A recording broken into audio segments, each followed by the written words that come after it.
नमस्कार, मैं आपके साथ अमृता चौरसिया और आप देख रहे हैं संसद टीवी पर प्रोजेक्ट लॉयन को मिली कामयाबी पर हमारी ये खास पेशकश।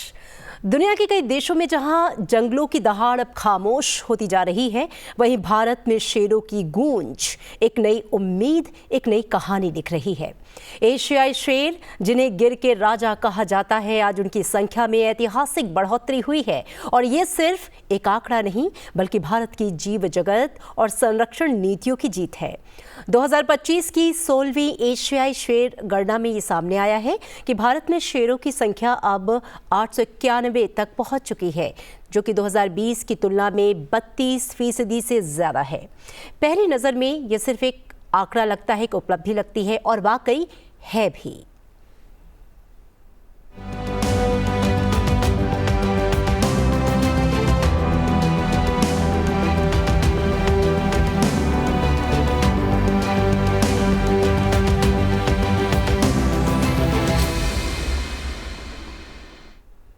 लेकिन ये आंकड़ा हमें ये सोचने पर भी मजबूर करता है कि क्या केवल बढ़ती गिनती से एशियाई शेरों का भविष्य सुरक्षित माना जा सकता है, जब लगभग 44% शेर संरक्षित जंगलों से बाहर विचरण कर रहे हों, जब गिर क्षेत्र अपनी क्षमता से अधिक दबाव में हो और जब IUCN की रिपोर्ट उन्हें अभी भी अत्यधिक समाप्त प्रजाति की श्रेणी में रखती हो। तो ज़रूरत है गहराई से सोचने की और रणनीति पर विचार करने की। और आज इस विशेष कार्यक्रम में हम इसे समझेंगे कि किस तरह से उन्नत टेक्नोलॉजी जैसे कि रेडियो कॉलरिंग, सेंसर ग्रिड्स और GIS आधारित निगरानी ने शेरों की सुरक्षा को एक नई दिशा दी है। साथ ही बात करेंगे IUCN के नए ग्रीन स्टेटस की, जो न केवल विलुप्ति का खतरा बताता है बल्कि ये भी बताता है कि एक प्रजाति कितनी हद तक पुनर्जीवित हो सकती है। तो आज इस चर्चा में सिर्फ आंकड़ों की बात नहीं होगी बल्कि इसके पीछे छिपे संकेतों, समस्या और संभावनाओं की पड़ताल होगी। मेरे साथ दो बेहद खास मेहमान इस वक्त ऑनलाइन जुड़ रहे हैं चर्चा में। आइए उनसे आपका परिचय करा दूं। श्री जयपाल सिंह है, आप IFS हैं, मुख्य वन्यजीव संरक्षक, गुजरात। सर, बहुत स्वागत है आपका संसद टीवी में। Thank you. साथ ही मेरे साथ जुड़ रहे हैं श्री अमित गोस्वामी, आप वाइल्ड लाइफ विशेषज्ञ हैं और डॉक्यूमेंट्री फिल्म निर्माता भी हैं। आपका बहुत स्वागत। और आई चर्चा की शुरुआत जयपाल जी मैं आपसे करना चाहूँगी कि शेरों की जो आबादी है उसमें 32% की जो वृद्धि है वो उल्लेखनीय है, लेकिन क्या इस वृद्धि को आप मात्र एक संख्या के रूप में देख रहे हैं या वास्तव में ये पारिस्थितिक संतुलन की दिशा में एक स्थायी संकेत है? और साथ में ये भी कि ये जो वृद्धि हुई है इसके पीछे आप किन फैक्टर्स को अहम मानते हैं?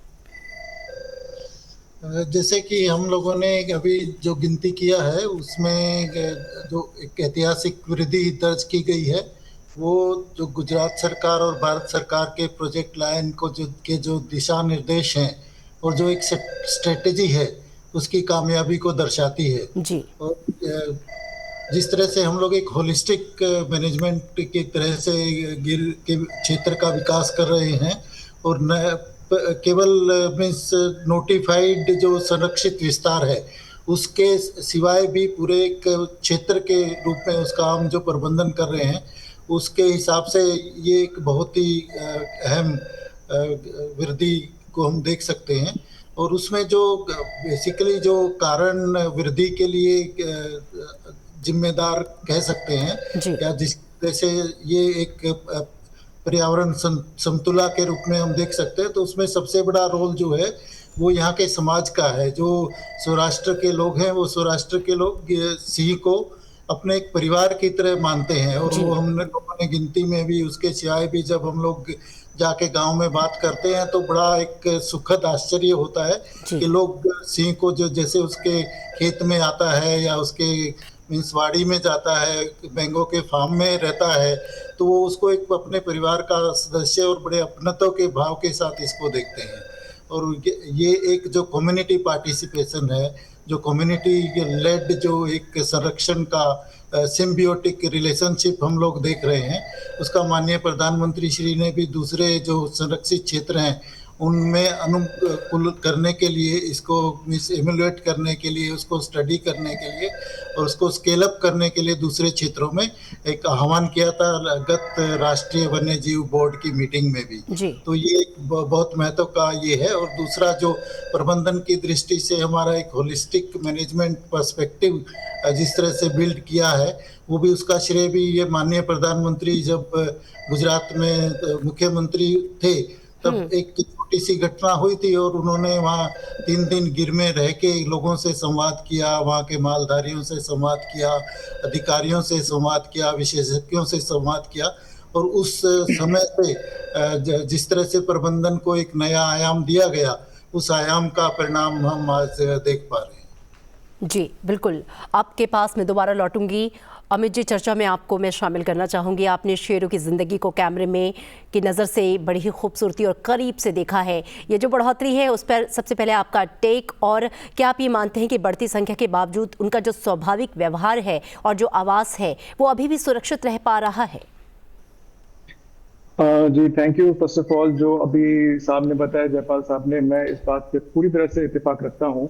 इनकी संख्या रेज करने का कारण लोकल पॉपुलेशन का बहुत इम्पोर्टेंट योगदान है यहाँ पे, क्योंकि वो उसको फैमिली मेंबर की तरह ही समझते हैं। फर्स्ट ऑफ ऑल, हम जब बात कर रहे हैं इसके नंबर बढ़ने की, we are talking about a large carnivore. 891 lions की बात कर रहे हैं हम गुजरात में, और उसका 50% नंबर जो है प्रोटेक्टेड एरिया के बाहर है। ये एक बहुत की साइन है, और फ्यूचर में मैनेजमेंट के लिए ये जो नंबर है, स्पेशली ये जो नंबर पार्क से बाहर है, डिस्पाइट लोकल सपोर्ट कुछ चैलेंजेस पैदा कर सकता है। क्योंकि आज भी हम देखते हैं लगभग शेर की डाइट में कैटल की संख्या लगभग सालाना 4000 से ऊपर है। सर मुझे करेक्ट कर पाएंगे, लगभग रोज 20 से 30 कैटल, गाय भैंस, शेर मारते हैं गांव वालों के। तो ये जो नंबर बढ़ना एक मौका भी है, और साथ में स्टेट फॉरेस्ट डिपार्टमेंट के लिए एक बहुत बड़ा चैलेंज भी है कि किसको जिस तरह से हम मैनेज करेंगे, हमें रिमेन्स टू बी सीन। और जयपाल जी, गिर क्षेत्र के बाहर, चूंकि उन्होंने जैसा कि कहा कि नंबर बढ़ना जो है वो बहुत ही पॉजिटिव है, लेकिन एक चैलेंज, एक चुनौती के रूप में भी सामने है कि इसे पूरा मैनेज करना। और खासकर जो रिपोर्ट में ये बात भी सामने आई है कि 44% शेर जो है वो गिर क्षेत्र के बाहर देखे जा रहे हैं। तो क्या ये वन्य जीव प्रबंधन के लिए एक नई चुनौती के रूप में भी सामने आया है? और अगर हाँ, तो इसके लिए क्या प्लानिंग होगी? जैसे कि मैंने पहले बताया था कि जो हम लोग एक जो अभी प्रबंधन है वो एक पूरे विस्तार का प्रबंधन है, उसको हम एक बृहद गिर के रूप में देखते हैं। और जो हमारा संरक्षित विस्तार नोटिफाइड है उसके बाहर जरूर सिंह की संख्या काफ़ी है। और उसको हम देखें तो जैसे अभी हम लोगों ने जो आकलन किया है उसमें करीब 56% शेर जो हैं वो संरक्षित क्षेत्र या उसके आसपास के जो हमारे नोटिफाइड वन विस्तार हैं उनमें निवास कर रहे हैं। उसके सिवाय हमारे जो ये एरिया है बृहद गिर का जो विस्तार कहें तो उसमें काफ़ी बड़े बड़े जो पैचेज हैं वो रेवेन्यू वेस्टलैंड के हैं, जिसमें खास करके ग्रासलैंड टाइप से विकसित हैं वो। तो उसमें करीब 27% जो है सी का निवास है। और ये एक चैलेंज तो है प्रबंधन के लिए, बट ये एक हमारे लिए एक बड़ी अपॉर्चुनिटी भी है। जैसे पहले काफ़ी सारी आशंकाएं जताई जा रही थी कि एक ही जगह पे लायन जो है सीमित है, तो उसको काफ़ी तरह के खतरे हो सकते हैं, तो उसको कोई दूसरा निवास उसके लिए करना चाहिए या कुछ अन्य उपाय करने चाहिए। तो वो एक जो चुनौती है उसको हम लोग जैसे अभी इस बार के आकलन में देख पा रहे हैं, तो हमारे कुछ नए जो सैटेलाइट पॉपुलेशन है वो इमर्ज हुए हैं। जैसे एक बरडा हमारा संरक्षित क्षेत्र है, तो बरडा में एक नई पॉपुलेशन पूरी एस्टेब्लिश हो गई है, वो काफ़ी बड़ा एक क्षेत्र है। उसके आसपास कुछ अन्य वन क्षेत्र भी हैं, तो करीब करीब 300 चौरस किलोमीटर का 300 वर्ग किलोमीटर का विस्तार एक नया हम जो लायन पॉपुलेशन वहाँ पे एस्टेब्लिश हुई है। तो इस तरह के नए नए जो हमारे पास अवसर हैं उन सब अवसरों को हम लोग किए जा रहे हैं। और जो सैटेलाइट पॉपुलेशंस हैं तो वो सैटेलाइट पॉपुलेशंस थोड़ी इंटरमिक्सिंग भी हैं, बहुत सारे कॉरिडोर्स भी हैं, तो आपस में उनका आना जाना और वो होता रहता है, जिससे जेनेटिक वेरिएबिलिटी भी बनी रहे। जी। तो वो सब जो आशंकाएं पहले जताई जा रही थी, उनसे ये बाहर आने का एक अच्छा अवसर भी हम लोग देख पा रहे हैं। अमित जी, सवाल आपसे ये है कि डॉक्यूमेंट्री के जरिए आप आम जनता को वन्य जीव संरक्षण से जोड़ते हैं, आपकी कोशिश होती है, लेकिन क्या नीति निर्माता इन फिल्मों को कभी गवर्नेंस टूल की तरह देखते हैं? और जब आप डॉक्यूमेंट्री के लिए फील्ड में उतरते हैं तो बहुत सारी चीज़ें जो आपने महसूस की होंगी, मैं चाहूँगी आप इस मंच पे शेयर करें। देखिए, फर्स्ट ऑफ ऑल मैं ये कहना चाहूंगा, हमारा देश जो है लोकतांत्रिक देश है। यहाँ पे आपके और हमारे व्यू की वैल्यू है, वोट्स की वैल्यू है। तो ऐसे में शॉर्ट फिल्म मेकिंग एक बहुत इंपॉर्टेंट टूल है, जिसकी वजह से हम आम जनता में एक राइट परसेप्शन शेयर कर पाते हैं। एंड आई एम श्योर कि आप साइंटिफिकली कुछ बनाते हैं तो वो डॉक्यूमेंट्री ऊपर तक जाती है पॉलिसी मेकर्स से, और चेंजेस भी आते हैं। साथ ही मैं आपसे ये जानना चाह रही थी कि जब आप फील्ड में डॉक्यूमेंट्री के लिए उतरते हैं और आपने उस क्षेत्र को काफ़ी करीब से, और खासकर शेरों की ज़िंदगी को और लोगों का जो उनसे संवाद है, जो आत्मीयता है, उसको भी काफ़ी करीब से देखा है, आपके अनुभव कैसे रहे? मैं चाहूँगी आप ज़रूर हमसे शेयर करें। हाँ जी, बिल्कुल, एब्सोल्युटली। एक्चुअली जैसे सर ने भी बताया, लोकल्स जो है सौराष्ट्र के शेर को अपनी फैमिली मेंबर ही मानते हैं। हमने जितना भी वहाँ पे बात किया, जो परसेप्शन है, आप ये मान के चलिए, अगर पूरे सौराष्ट्र रीजन में लगभग 30 कैटल रोज शेर मार रहा है तो क्या परसेप्शन होना चाहिए? दुनिया का कोई भी रीजन होगा तो वो अच्छा परसेप्शन नहीं होगा। इवन बाघ कोई कैटल मार देता है तो लोग यूरिया और जहर भी डाल देते हैं, बट सौराष्ट्र रीजन में ऐसा नहीं है। अगर एक गाय या भैंस मर गई है तो वो लोग, मेजॉरिटी जो लोग हैं, वो उसको ऐसा मान के आते हैं कि हम उसको 1 लाख का लंच करा के आए, इस तरह से। और उसका जो भी सोच है वो बहुत अच्छी है, लोकल्स के लिए खासकर। एंड ये चीज हमने थोड़ी सी पोर्ट्रे करने की भी कोशिश करी। हमें एक मौका मिला था, वहाँ पे जो लोकल गांव है मालधारी के, वो वहां से जा रहे थे और शेर सामने बैठा हुआ था, और अचानक से वो पीछे से बाइक से आ रहे थे, एंड बाकी लोग सोच रहे थे अब ये क्या करेंगे, बट शेर अपना आराम से बाहर निकल गया, एंड ये लोग अपना काम करते हुए सीधा वहां से सीधा निकल गए। तो ये चीज मैंने शॉर्ट भी करी है, शॉर्ट फिल्म में आप देख सकते हैं। जी, जसपाल जी, प्रोजेक्ट लाइन जो है वो, उसकी जो सफलता है वो इन आंकड़ों के माध्यम से बयां हो रही है। मैं आपसे जानना चाहूँगी कि इस प्रोजेक्ट की ज़मीनी सफलता को आप कैसे आंक रहे हैं? किस तरीके से ये पूरा प्रोजेक्ट आगे बढ़ा? क्या ये केवल एक पर्यावरणीय योजना है या एक सामाजिक सांस्कृतिक पहल भी है? जैसे कि मैंने पहले बताया कि ये पूरा एक होलिस्टिक मीन्स प्रबंधन है, उस तरह से हम लोग इसको देखते हैं, और ये एक पर्यावरणीय समतुलता के रूप में भी कार्य कर रहा है। जैसे हम लोग जैसे विलेजेस में काफ़ी बात करते हैं, तो शेर की उपस्थिति से, सिंह की उपस्थिति से भी काफ़ी सारा मीन्स कृषि में जो नुकसान होता है, नीलगाय है या वाइल्ड बोर है, उसका जो नुकसान है उससे भी काफ़ी राहत लोगों को मिल रही है। और शेर के कारण जो है बेसिकली कोई बड़ा नुकसान खेती को नहीं होता है।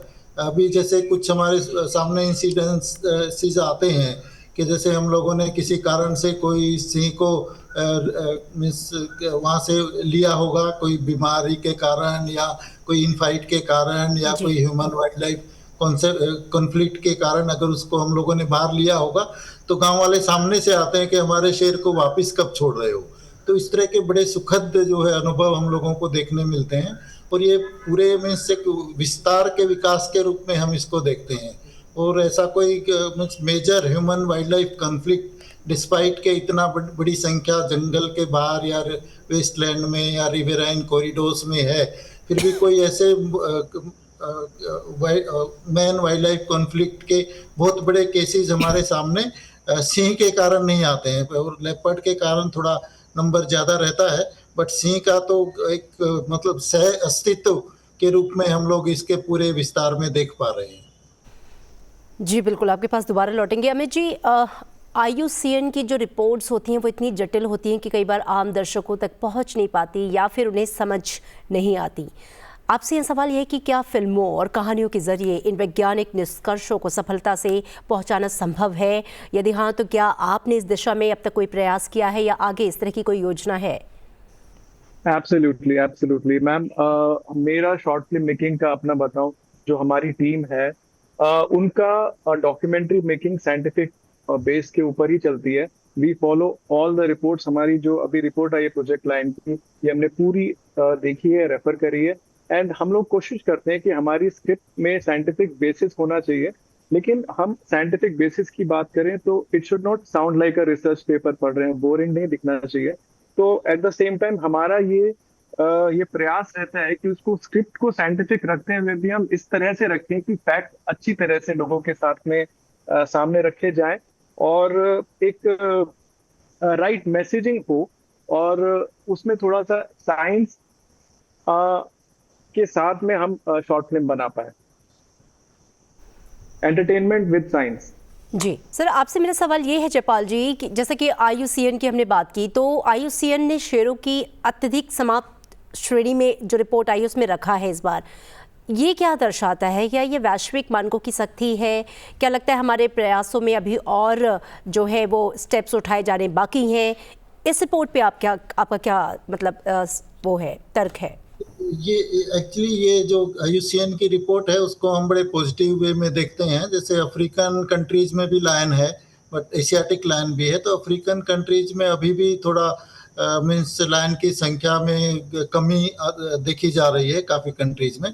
बट जो इंडिया में है तो उसमें कंसिस्टेंटली वृद्धि देखी गई है, इसीलिए उन्होंने IUCN ने इसको एंडेंजर्ड टू वल्नरेबल कैटेगरी में शिफ्ट कर दिया है। पहले इसको हाईली एंडेंजर्ड कैटेगरी में रखा गया था, बट अभी इसको वल्नरेबल कैटेगरी में रखा है, जो बहुत पॉजिटिव दर्शाता है कि ये बड़ा ही एक मतलब जो प्रयास हमारे हैं खूब अच्छी तरह से सफल रहे हैं, और फ्यूचर में जो है ये वल्नरेबल से भी नीचे की कैटेगरी में हम इसको देख पा रहे हैं।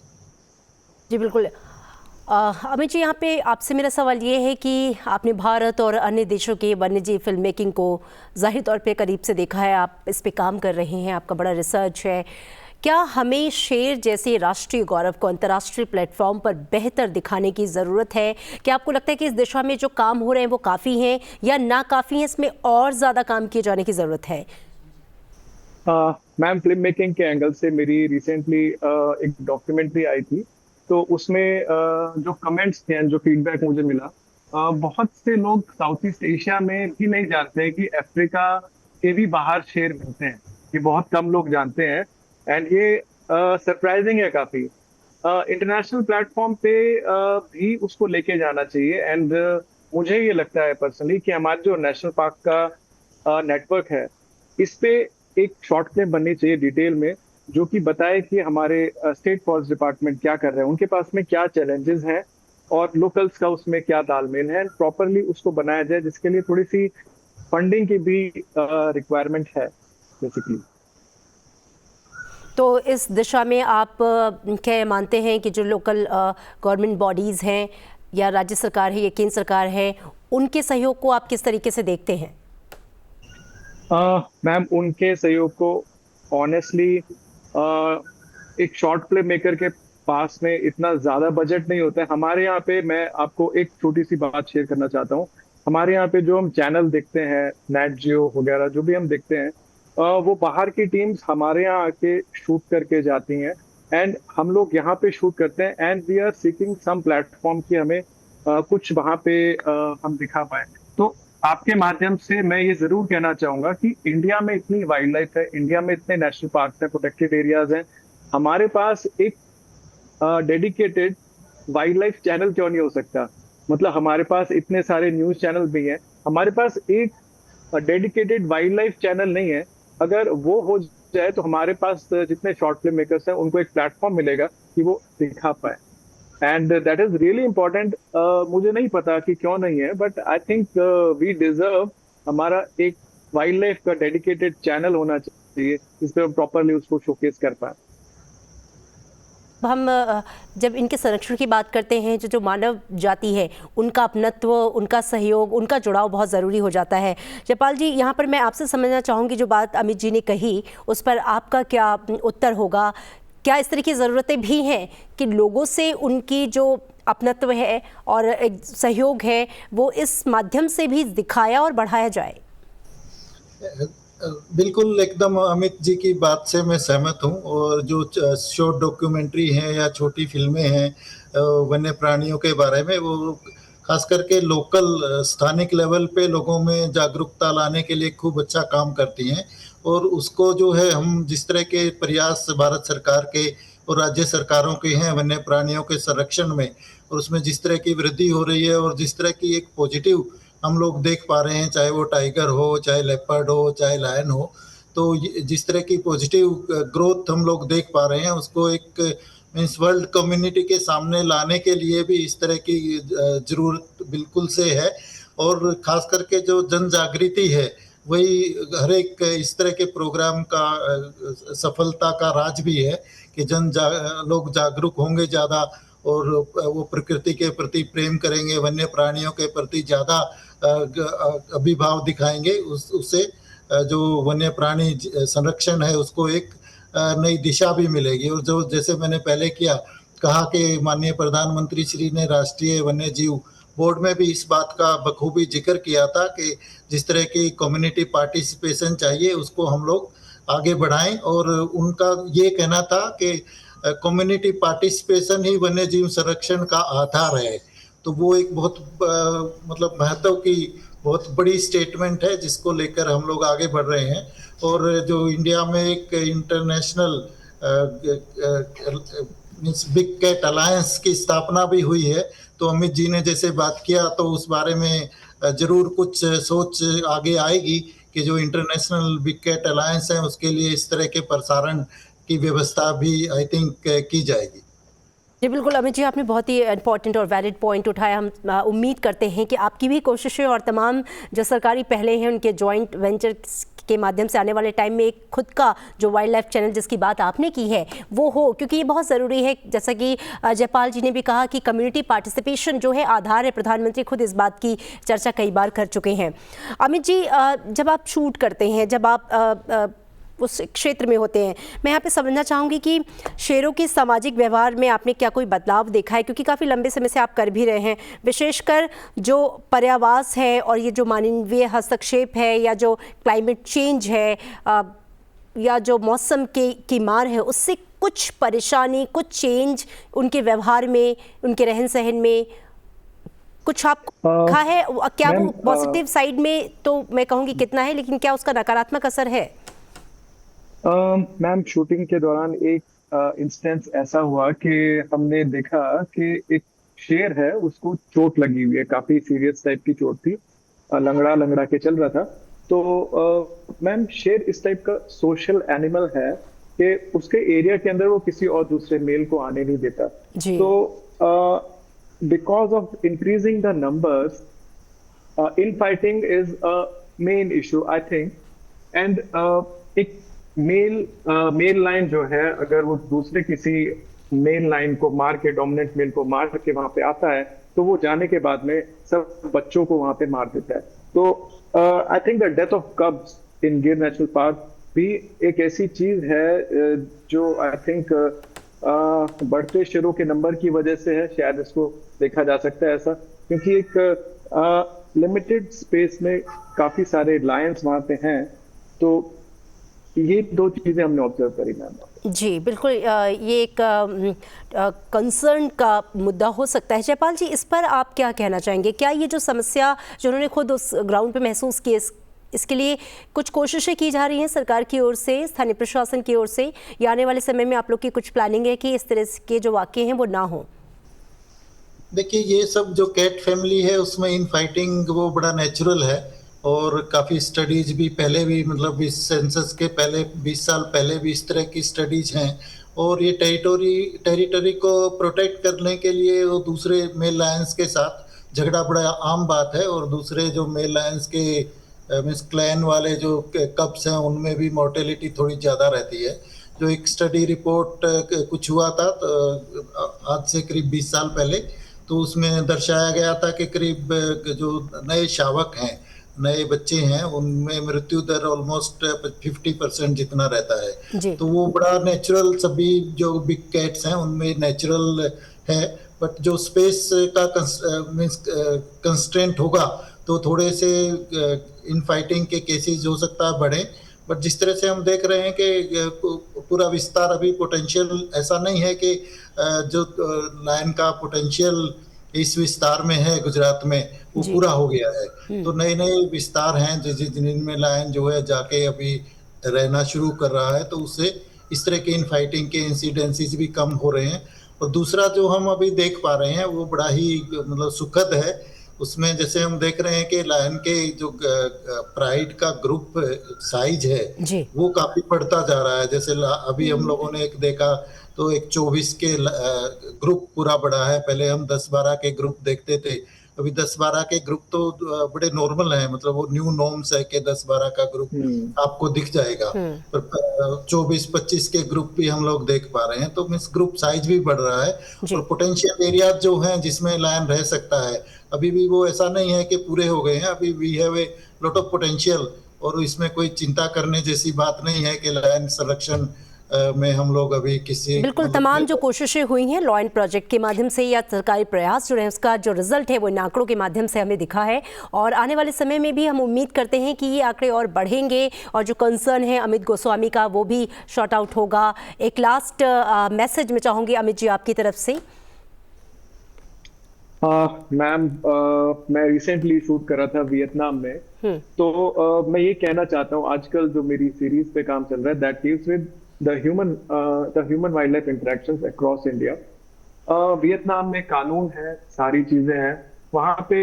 जो बंदर की स्पीसीज है, प्राइमेट की स्पीसीज है, वो बहुत अच्छी है, नंबर ज्यादा है स्पीसीज का, लेकिन नंबर कम है प्राइमेट्स का। वहाँ पे रीजन क्या है? Despite all the laws everything, वहाँ पे लोग बंदर को मार के उसके ब्रेन का सूप पीते हैं, मंकी ब्रेन सूप। तो कुछ कुछ स्पीसीज हैं जिसका नंबर हार्डली 60-70 बाकी है। तो मैं ये कहना चाहता हूँ यहाँ पे कि भारत में स्पेशली सौराष्ट्र में अभी इतनी अच्छी वाइल्ड लाइफ है, यहाँ पे लायंस है। इसका मेन इंपॉर्टेंट रीजन हमारा लॉ के साथ में यहाँ पे लोगों का जो तालमेल है ना उसके बिल्कुल साथ लायन का, वो बहुत इंपॉर्टेंट है।